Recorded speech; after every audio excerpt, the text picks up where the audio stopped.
Hello, Duke Grinder here. This is another in the polearm tutorial series for using polearm in combat.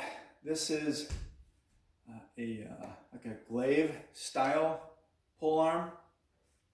In this case, it's just single edge, but I could just add tape and it would make it double edged.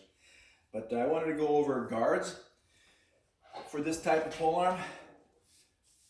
First guard is going to be a guard about like this, which defines almost a spear-like guard, very similar to a spear.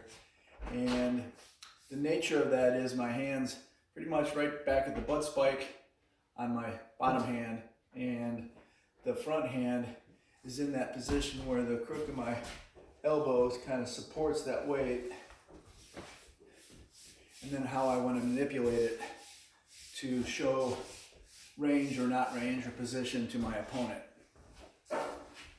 The line of the shaft or haft of this polearm should, if you see it, if you had a laser on there and it shot straight out from there, that should go directly off of that and would hit about the face, nose, chin area of your opponent.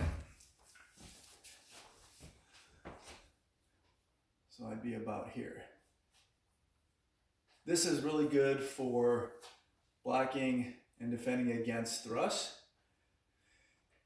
and very useful for completing thrusts. I'll go over that in another video. The weakness of this is having to try to block a big strike, especially coming up from here. You can of course do that, but there's a lot farther distance to go to do that. The other guard, so this is low guard. Then there's also high guard. High guard is going to be, you want to have the center balance of that weapon, give or take, find that for the front hand. Bottom hand is about 20 inches, 2 feet apart. It depends on the width of your body, your shoulders. It should be comfortable. And then the high guard comes up into here so that it's on this angle,